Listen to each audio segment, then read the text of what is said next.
நிச்சயமாக கேப்டன் இல்லாத ஒரு நொடியும் நாங்கள் அவரை மறைஞ்சிட்டார். அவர் மறைந்து எங்களுக்கு மரண வேதனையை கொடுத்துட்டு போயிட்டார். ஒவ்வொரு நொடியும் கேப்டன் இல்லாத அந்த தருணங்களை நாங்கள் அனைவருமே இன்றைக்கி மிக மிக துயரத்தோடு நாங்கள் எதிர்கொண்டிருக்கோம். இனி எங்கள் வாழ்நாள் முழுவதும் ஒவ்வொரு நொடியும் கேப்டன் இல்லாத அந்த தருணங்கள் எங்களுக்கு மரண வலியை தான் தருது. கேப்டனுக்காக ஒரு வீடு கட்டப்பட்டது. வெகு விரைவில் அவர் அந்த வீட்டில் அவர் வாழலைன்ற ஒரு மனக்குறை நான் வாழ்ந்த காலம் நிச்சயம் எனக்கு இருக்கும், என் பிள்ளைகளுக்கு இருக்கும். வெகு விரைவில் அந்த இல்லம் கேப்டனுக்காக நாங்கள் திறப்போம் அப்படின்றத இந்த நேரத்தில் நான் தெரிவிச்சேன்.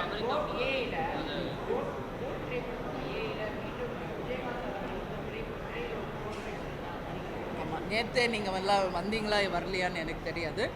72 பேருக்கு கேப்டனுடைய உருவப்படம், அதாவது இந்த மாதிரி டேட்டுவை எல்லாரும் கட்சியினர் பொதுமக்கள் எல்லாரும் 72 பேர் டேட்டுவாக கேப்டனை அவங்க உருவத்தை பதிய வச்சாங்க. 71 பேர் 71 நிமிடத்தில் டேட்டுவை போட்டு கின்னஸ் வேர்ல்டு ரெக்கார்டு, அதாவது அப்துல் கலாமுடைய வேர்ல்டு ரெக்கார்டு ஒரு சர்டிஃபிகேட் கொடுத்துருக்கோம்.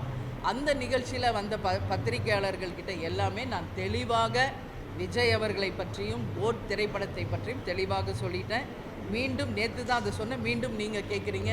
விஜய் அவர்கள் வீட்டுக்கு வந்தார். கோட் திரைப்படத்தில் கேப்டன் ஏஐயில் வருகின்ற இடங்கள் மிக பிரம்மாண்டமாக வந்திருக்கிறது. நீங்கள் ஸ்பெஷல் காட்சி வைக்கணும், நீங்கள் எல்லாம் குடும்பத்தோடு பார்க்கணும் அப்படின்னு சொல்லி விஜய் அவர்களும் ஏஜிஎஸ் அர்ச்சனா அவர்களும் டைரக்டர் வெங்கட் பிரபு அவர்களும் வந்தாங்க, சொன்னாங்க. அது மட்டும் இல்லாமல் நிச்சயமாக நாங்கள் அந்த திரைப்படம் வெற்றி பெற வாழ்த்துக்களை சொல்லியிருக்கிறோம். எனவே நிச்சயமாக விஜய் அவர்கள் நன்றி சொல்வதற்கு, அதாவது முதல் முறையாக கேப்டனை ஏஐ தொழில்நுட்பத்தோடு அவர் படத்தில் கொண்டு வந்ததற்கு நன்றி சொல்ல தான் வந்தார். நேற்று எல்லாமே நான் சொல்லிட்டேன். அவர் கட்சி கொடி அறிமுகப்படுத்தி இருக்கிறாரு. இப்போ தான் ஃபஸ்ட்டு ஸ்டெப் எடுத்து வச்சுருக்காரு. இன்னும் அவர் பயணிக்க வேண்டிய தூரம் வெகு தூரம் இருக்கிறது. எனவே அவருக்கு நாங்கள் வாழ்த்துக்களை தெரிவிச்சோம். எதுங்க? இல்லைங்க, இன்னும் பார்க்கல. அதுதான் எல்லாமே முடிந்த பிறகு ஸ்பெஷல் ஷோ வைக்கிறோம், நீங்கள் கட்டாயம் பார்க்கணும்னு சொல்லியிருக்காரு. நாங்களும் கட்டாயம் பார்க்குறோன்னு சொல்லி ஒருத்தர் அதையும் நேற்றே நான் சொல்லிட்டேன். அவர் எதற்காக போகிறார் என்பது எல்லாருக்கும் தெரியும். ஏகப்பட்ட தொழில்களை ஈர்த்து தமிழகத்திற்கு கொண்டு வேலை வாய்ப்பை தரப்போகிறோன்னு சொல்லியிருக்காங்க. அதனால் ஏற்கனவே எத்தனையோ நாடுகளுக்கு போனார், எத்தனை தொழில்கள் இங்கு கொண்டு வரப்பட்டது, எத்தனை லட்சம் இளைஞர்களுக்கு வேலை வாய்ப்பு கொடுத்தார்கள் அப்படின்ற புள்ளி விவரத்தை கேட்டால் அதுக்கு பதில் கிடையாது. இப்போ மீண்டும் அமெரிக்கா போகிறாரு, தொழில் பல்வேறு தொழில்களை ஈர்த்து கொண்டு வருவோன்னு சொல்கிறாரு. அப்படி உண்மையிலே கொண்டு லட்சக்கணக்கான இளைஞர்களுக்கு வேலை வாய்ப்பை கொடுத்தால் முதலில் வாழ்த்து சொல்வது தேசிய முற்போக்கு திராவிட கழகமாக இருக்கும். ஆனால் அவர் எதுக்கு போகிறாரு என்பது எல்லாருக்கும் தெரியும். அதனால் நான் என்ன சொல்கிறேன், நல்லபடியாக போயிட்டு வாங்க. நேற்றே நான் சொன்னேன், ஹாப்பி பார்ன் வாயேஜ், உங்கள் பயணம் வெற்றி பெற வாழ்த்துக்கள். உள்ளாட்சி தேர்தலுக்காக நாங்கள் எல்லா ஏற்பாடுகளும் செய்து கொண்டிருக்கிறோம். ஏற்கனவே அனைத்து இந்திய அண்ணா திராவிட முன்னேற்ற கழகமும் தேமுதிகவும் கூட்டணியில் இருக்கிறோம். அந்த கூட்டணியிலே வருகின்ற உள்ளாட்சி தேர்தலை சந்திப்போம். அதற்கான எல்லா பணிகளும் தலைமை கழகத்தில் நாங்கள் செய்து கொண்டிருக்கிறோம். இல்லை, கலைஞர் சற்றேறக்குரிய 50-60 ஆண்டு காலம் ஆட்சியில் இருந்தவர். இந்தியாவின் மூத்த அரசியல் தலைவர், அதிலெல்லாம் மாற்று கருத்து கிடையாது. எனவே அவருக்கு 100 ரூபாய் நாணயம் வழங்கியதில் எங்களுக்கு எந்தவித மாற்று கருத்து கிடையாது. எங்கள் மனப்பூர்வமான வாழ்த்துக்களை தான் நாங்கள் தெரிவிச்சுக்கிறோம். ஆனால் என்னென்னா, இது வரைக்கும் பிஜேபியும் திமுக எலியும் புலியுமா இருந்தாங்க. இப்போ நட்புணர்வோடு போகிறாங்க. அதனால் இது நாங்கள் சொல்கிற கருத்து இல்லை, இது மக்கள் சொல்கிறாங்க. மேபி திமுகவுடைய பி டீம் தான் பிஜேபியா அப்படின்ற ஒரு கருத்து மக்கள்கிட்ட இருக்குது. இதை தெளிவுபடுத்த வேண்டியது அவங்க 2 பேரும். நாங்கள் எப்பயுமே இருக்கிற மாதிரி இருக்கிறோம். அண்ணன் எடப்பாடியார்லேருந்து அமைச்சர்கள்லேருந்து நாங்கள் நட்போடு தான் இருக்கிறோம், நல்ல அண்டர்ஸ்டாண்டிங்கோடு இருக்கிறோம். எங்கள் கூட்டணி நிச்சயமாக 2026 மகத்தான வெற்றி பெறும் என்பதை தெரிவித்துக் கொள்கிறோம்.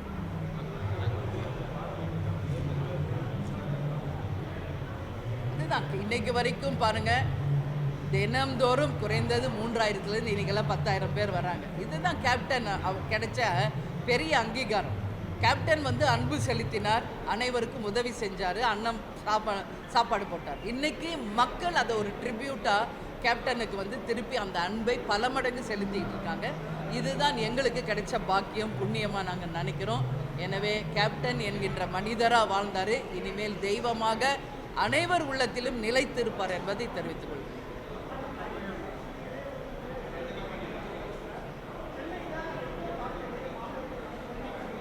சென்னையில் கார் பந்தயம், சென்னையில் வந்து கார் பந்தயம் நடத்த வேண்டிய அவசியம் ஒன்றுமே இல்லை. அதுக்கு தான் சோளிங்கர்ன்ற இடத்துல வந்து கார் பந்தயம் நடத்த பெரிய மைதானமே அதுக்கு அமைக்கப்பட்டிருக்கிறது. பட் அங்கே அமைக்காமல் மக்கள் யூஸ் பண்ணுற ஒரு சாலையில் தான் கார் பந்தயம் அப்படின்னு சொல்கிறாங்க. இது எந்த அளவு நம்ம வரவேற்கக்கூடியதுன்னு தெரியல. ஏன் இதை சொல்கிறேன்னா, இன்றைக்கி அனைத்து துறைகள் நீங்கள் எடுத்துக்கங்க. ஒரு அரசு கவனம் செலுத்த வேண்டிய மின்சாரத்துறை, போக்குவரத்து துறை, தொழில்துறை, விவசாயத்துறை, வேலைவாய்ப்பு, இன்ஃப்ராஸ்ட்ரக்சர், எந்த சாலையாவது சென்னையில் நல்லா இருக்கா? யாராவது ஒருத்தர் சொல்லுங்கள். ஏதாவது ஒரு சாலை? அத்தனை சாலைகளும் குண்டும் குழியுமாக மக்கள் பயன்படுத்தவே முடியாத சாலைகளாக இருக்கும். ஏன் அங்கெல்லாம் வந்து கார் பந்தயத்தை நடத்த சொல்லுங்கள், அப்படியாவது சாலைகள் சரியாகும் இல்லையா? அந்த மாதிரி இடத்துலையா செய்ய சொல்லுங்கள். இன்றைக்கி சென்னை முழுக்க, தமிழ்நாடு முழுக்க மிக மிக மோசமான நிலையில் சாலைகள் இருக்குது. இந்த மாதிரி மக்களுக்கு செய்ய வேண்டிய, மக்களுக்கு அவங்க செய்ய வேண்டிய திட்டங்கள் ஏராளம். கொடுத்த வாக்குறுதிகளை இன்னும் அவங்க நிறைவேற்றாமல் இருக்காங்க.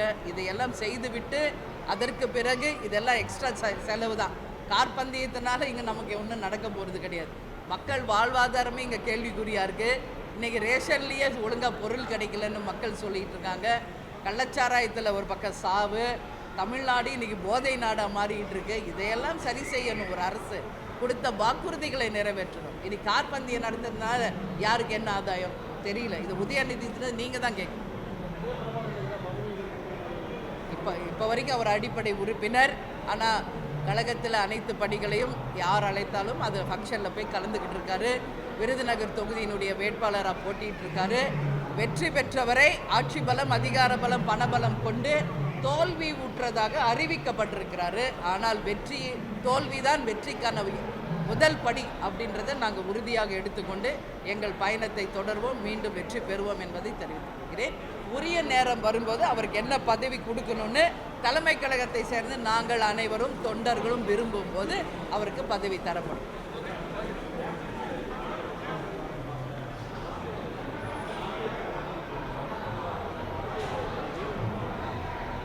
கண்டிப்பாக இன்னைக்கு வந்து அதை நான் வந்து மன வருத்தத்தோடு பதிய வைக்கிறேன். இன்றைக்கி கேப்டன் பிறந்தநாளை முன்னிட்டு கடலூர் மாவட்டத்தில் நேற்று நைட்டு வந்து கொடி ஏற்ற போனாங்க. அப்போது அந்த மின் கம்பத்தில் வந்து கொடி பட்டுட்டு 5 பேர் இருந்தாங்க. அதில் ஒருத்தர் அங்கே உயிரிழந்துட்டார். மீதி 4 பேர் மருத்துவமனையில் அனுமதிக்கப்பட்டிருக்காங்க. அவர் பெயர் வந்து வெங்கடேஷ். அவருக்கு தேமுதிகவின் சார்பாக ஆழ்ந்த இரங்கலை நாங்கள் தெரிவித்துக் கொள்கிறோம். மீதி 4 பேர் ஹாஸ்பிட்டல் அட்மிட் பண்ணப்பட்டிருக்காங்க. இப்போது துணை செயலாளர்கள் சுதீஷ் அவர்களும் பார்த்தசாரதி அவர்களும் இப்போ நேரடியாக கடலூருக்கு சென்று அவர்களை நேரடியாக சந்தித்து அவங்களுக்கு வேண்டிய உதவிகளை செய்து அவங்களுக்கு ஆறுதல் தெரிவிக்க இப்போ கொஞ்சம் நேரத்தில் கிளம்ப இருக்காங்க. இனிமேல் தமிழ்நாடு முழுக்க தேமுதிக சார்பாக கொடியேற்றும் போது அனைத்து தொண்டர்களும் மிக கவனத்தோடு கொடியேற்றணும். ஏன்னா உங்களை நம்பி குடும்பம் இருக்குது அப்படின்றத நீங்கள் யாரும் மறந்துடக்கூடாது. இந்த நாளில் உயிரிழந்த வெங்கடேஷ் அவர்களுக்கு தலைமை கழகம் சார்பாக ஆழ்ந்த இரங்கலை நாங்கள் தெரிவித்துக் கொள்கிறோம்.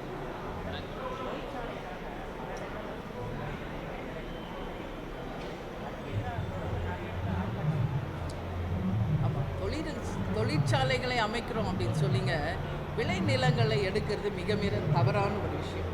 ஏன்னா விவசாயம் நல்லா இருந்தால் தான் நாடு நல்லா இருக்கும்.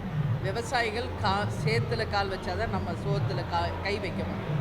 எனவே மக்களுக்காக தான் எந்த ஒரு திட்டமும், அந்த திட்டம் மக்கள் விரும்பும் திட்டமாக இருந்தால் அதை செயல்படுத்துங்கள்.